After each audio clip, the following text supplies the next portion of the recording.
जय माताजी मित्रों, हूँ ममता गोस्वामी। मारी चेनल ममतानी रसोई में तमारुं स्वागत है। मित्रों, आज आपणे बनावशुं कंकोड़ानुं शाक એટલે કે કંટોલાનું શાક। તો આ શાક ફક્ત ચોમાસાની ઋતુમાં જ મળે છે અને આ શાકની અંદર બધા જ વિટામિન અને પોષક તત્વો ખૂબ જ સારા પ્રમાણમાં હોય છે, જેથી કરીને ચોમાસામાં થતી વાયરલ બીમારીઓ, શરદી ઉધરસ જેવી બીમારીઓથી આપણે ઘણા દૂર રહીએ છીએ। એટલું આ શાક આપણા માટે હેલ્ધી બની રહી છે। તો આ શાક આજે આપણે ડુંગળી કે ટામેટા વગર જ બનાવશું, જેથી આપણે 1 કે 2 દિવસ સુધી ખાઈ શકીએ, બિલકુલ ખરાબ થતું નથી।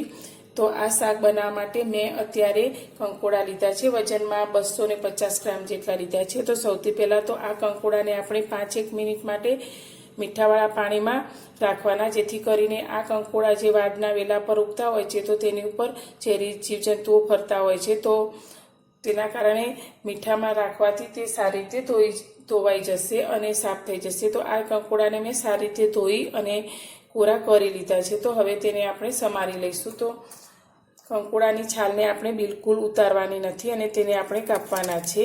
तो आ रीते आपणे तेने कापीशुं। जो अंदरना बीज आ रीते थोड़ा कड़क होय तो तमे तेने काढी शको छो। तो आ रीते आपणे तेना एक कंकोड़ामांथी 3 भाग करी लईशुं। तो बहु जाडा नहीं पण आ रीते थोड़ा पातळा थाय ते रीते आपणे टुकड़ा करवाना छे। आ कंकोड़ा जे लोकोने वजन उतारवानुं होय तेमना माटे खूब ज सारो एवो फायदो करे छे अने जेने ब्लड प्रेशर होय तेमना माटे तो आ खूब ज वधारे गुणकारी छे। तो आ रीते आपणे बधा ज कंकोड़ाने समारी लईशुं। तो आ कंकोड़ामां एटला बधा विटामिन छे के जे आपणने शरीरने खूब ज सारो एवो फायदो करे छे अने जे लोकोने शरदी खांसी जेवी तकलीफ रहती होय तेमना माटे आ कंकोड़ा खावा खूब ज जरूरी है। तो ચોમાસાની ઋતુમાં જ મળતા આ કંકોડાનું શાક આપણે ખાવું જોઈએ। તો આ રીતે આપણે બધા જ કંકોડાને સમારી લઈશું। તો આની અંદર બીજ બહુ વધારે પડતા કડક નથી, તો હું આ રીતે બધા જ કંકોડાને સમારી લઉં છું। બધા જ કંકોડાને મેં આ રીતે પાતળી સ્લાઇડમાં કટ કરી લીધા છે। તો તમે જોઈ શકો છો આપણે આ રીતે પાતળા સમારશું, જેથી શાકને ચડતા વધારે સમય ના લાગે। અને આ શાકને આપણે બિલકુલ પાણીનો ઉપયોગ કર્યા વગર, ડુંગળી કે ટામેટા નાખ્યા વગર જ બનાવશું, જેથી આપણે 2 થી 3 દિવસ સુધી તેને ખાવાના ઉપયોગમાં લઈ શકીએ છીએ। તો તમને મારી આ રેસીપી પસંદ આવે તો મારા વિડીયોને લાઇક કરવાનું ભૂલતા નહીં અને વધુમાં વધુ શેર કરજો અને મારી ચેનલ પર નવા હો તો ચેનલને સબસ્ક્રાઇબ કરવાનું પણ બિલકુલ ભૂલતા નહીં। તો હવે આપણે શાકનો વઘાર કરીએ। ગેસ પર આપણે એક કઢાઈને ગરમ કરવા રાખી લીધી છે। તો તેની અંદર 4 મોટી ચમચી જેટલું આપણે તેલ લઈશું। તો આ શાકની અંદર આપણે પાણીનો ઉપયોગ નથી કરવાનો, જેથી આપણે તેલનું પ્રમાણ થોડું વધારે રાખીશું। તો આપણું તેલ ગરમ થાય એટલે તેની અંદર 1 ચમચી જેટલું જીરું એડ કરીશું। जीरू आपणुं ततरी गयुं छे तो तेनी अंदर आपणे समारेला कंकोड़ाने लई लईशुं।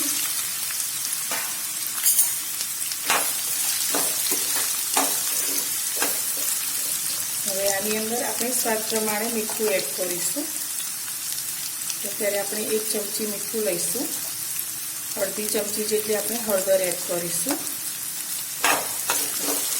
सारी रीते मिक्स कर लईशुं અને આ શાકને હવે આપણે આ તેલની અંદર જ ચડવાનું છે। તો આ રીતે આપણે અત્યારે બીજા કોઈ મસાલા એડ કર્યા વગર તેને 5 થી 6 મિનિટ માટે મીડિયમ ગેસની ફ્લેમ પર ચડવા માટે રાખી લઈશું અને વચ્ચે વચ્ચે આપણે આ રીતે તેને હલાવતા રહીશું।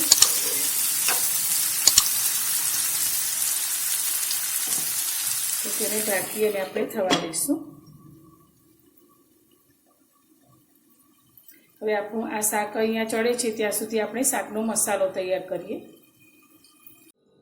શાકનો મસાલો તૈયાર કરવા માટે આપણે અત્યારે સૂકું લસણ લીધું છે, લગભગ 10 થી 12 મોટી કળી જેટલું, તે આપણે આ ખાંડણીની અંદર લઈ લઈશું અને તેની અંદર આપણે 1 મોટી ચમચી જેટલું મરચું એડ કરીશું। તો મરચું તમે જે રીતે તીખું પસંદ શાકમાં કરતા હોય તે રીતે વધારે ઓછું લઈ અને આ બંને વસ્તુને આપણે એકદમ ઝીણું ખાંડી લઈશું। જો તમે લસણ ન ખાતા હોય તો લસણ વગર પણ આ શાકને બનાવી શકો છો। આપણું લસણ અને મરચું સારી રીતે ખંડાઈ ગયું છે। તો હવે આપણે શાકને વધુ ટેસ્ટી બનાવવા માટે સિંગદાણા લીધા છે। તો 1 મોટી ચમચી જેટલા સિંગદાણા આપણે ખાંડીમાં લઈ લઈશું અને આપણે અત્યારે બેસનની સેવ તીખી લીધી છે, એ મોટી 1 ચમચી જેટલી લીધી છે તે અંદર એડ કરીશું। અને તેને પણ આપણે સાથે ઝીણું કરી લઈશું. બધી જ વસ્તુને ખાંડી અને આપણે ઝીણી કરી લીધી છે. તો હવે આપણે તેને કાઢી લઈશું એક પ્લેટની અંદર.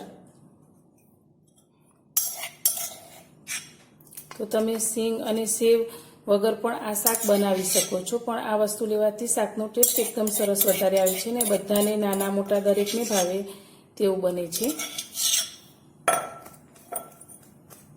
હવે તેની અંદર આપણે ધાણા જીરું એડ કરીશું.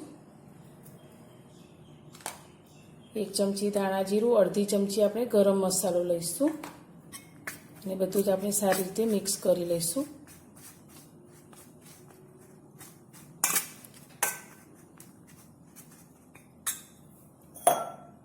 હવે આપણે શાકને પણ જોઈ લઈએ.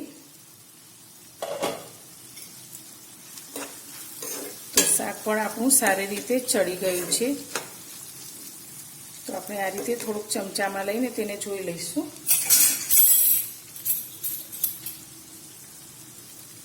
તો આ રીતે 2 ટુકડા સારી રીતે થઈ જાય છે. તો આપણું શાક એકદમ સરસ રીતે ચડી ગયું છે.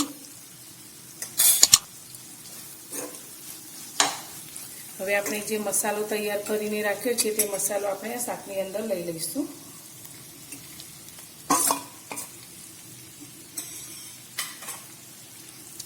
અને શાકની અંદર સારી રીતે મિક્સ કરી લઈશું.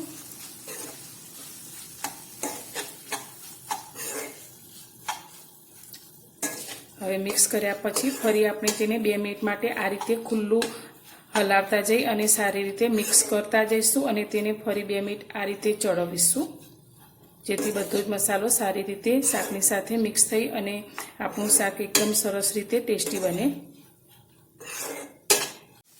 તો 2 મિનિટ પછી આપણું શાક એકદમ સરસ રીતે મસાલા સાથે મિક્સ થઈ ગયું છે. તો હવે આપણે અડધા લીંબુનો રસ ઉપરથી આ રીતે નીચોવી દઈશું, જેથી આપણું શાક બિલકુલ ખરાબ નહીં થાય.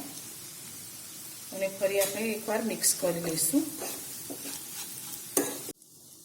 શરીરને તાકાત આપે તેવું અને ડાયાબિટીસ હોય તેમને પણ ફાયદો કરે તેવું આપણું આ કંકોડાનું શાક બનીને તૈયાર છે. તો આ શાક આપણું રોટલી સાથે, રોટલા સાથે ખૂબ જ સ્વાદિષ્ટ લાગે છે. તો તમને મારી આ શાક બનાવવાની રીત કેવી લાગી તે મને કોમેન્ટમાં જણાવજો. અને પસંદ આવી હોય તો વિડીયોને લાઇક કરજો, શેર કરજો અને મારી ચેનલ પર નવા હો તો ચેનલને સબસ્ક્રાઈબ કરજો.